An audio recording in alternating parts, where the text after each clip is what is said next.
খুচরোয় FDI নিয়ে কোন ধারায় সংসদে বিতর্ক হবে? 184 অর্থাৎ বিতর্কের পরে ভোটাভুটি হবে, নাকি 193 ধারায় অর্থাৎ শুধুই বিতর্ক? এই নিয়ে চূড়ান্ত সোমবারে সর্বদলীয় বৈঠকে হতে পারে বলে মনে করা হচ্ছে। যদিও বাম এবং বিজেপি উভয়ই এখনও পর্যন্ত বিতর্কের পরে ভোটাভুটির দাবিতে অনড় আছে। সরকার এখনও পর্যন্ত ভোটাভুটির দাবিতে রাজি না হলেও যেভাবে শীতকালীন অধিবেশনের প্রথম কয়েকদিন ভণ্ডুল হয়ে গিয়েছে, তাতে উপায় না থাকায় শেষ পর্যন্ত বাধ্য হয়ে সেই পথে হাঁটে কিনা তা নিয়েও জল্পনা তুঙ্গে। শেষ পর্যন্ত ভোটাভুটি হলে সংখ্যা যাতে নিজেদের দিকে থাকে সেই উদ্যোগও শুরু করে দিয়েছে কংগ্রেস। ইতিমধ্যে খুচরোয় এফডিআই এর বিরোধিতার সরব ডিএমকে পাশে পেতে রবিবার করুণানিধির সঙ্গে দেখা করেন কংগ্রেস নেতা গুলাম নবী আজাদ। যদিও বৈঠকে কোনো সমাধান সূত্র বেরোয়নি। বৈঠকে শেষে আজাদ জানিয়েছেন, খুচরো ব্যবসায় এফডিআই নিয়ে করুণানিধির আপত্তি রয়েছে।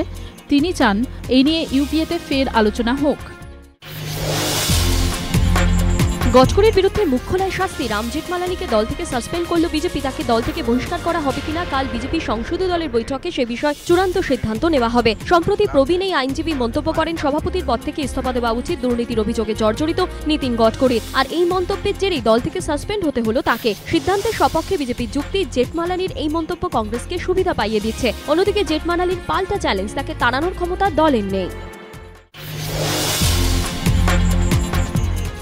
মাত্র 6 মাস আগের কথা, মহাকারণে এসে মুখ্যমন্ত্রীর ভূয়সী প্রশংসা করেছিলেন press council of India chairman অবসরপ্রাপ্ত বিচারপতি মার্কেন্ডেয় কাটজু। বলেছিলেন, মমতা বন্দ্যোপাধ্যায়ের মতো সৎ রাজনীতিক খুব একটা দেখতে পাওয়া যায় না। মাঝে কেটে গিয়েছে 6টা মাস। ব্যঙ্গচিত্রকাণ্ড থেকে শুরু করে সংবাদ মাধ্যমকে আক্রমণ, একাধিক ইস্যুতে বিতর্কে জড়িয়েছেন মমতা বন্দ্যোপাধ্যায়। আর পরিবর্তিত এই পরিস্থিতিতে মমতা বন্দ্যোপাধ্যায় সম্পর্কে প্রেস কাউন্সিল অফ ইন্ডিয়া চেয়ারম্যানের মূল্যায়নও বদলেছে। রবিবার মুখ্যমন্ত্রীর কড়া সমালোচনা করে কাটজু বলেন, অসহিষ্ণুতায় ভুগছেন মমতা, শুধু ইয়েসম্যানই তাঁর পছন্দ। হলদিয়ায় পুর নির্বাচনে শুভেন্দু ম্যাজিক ব্যর্থ হয়েছে। চরম দুর্দিনেও হলদিয়া পুরসভা দখলে রাখতে সক্ষম হয়েছে সিপিএম। এই পরিস্থিতিতে আসন্ন পঞ্চায়েত নির্বাচনে সাফল্য পেতে মরিয়া শুভেন্দু।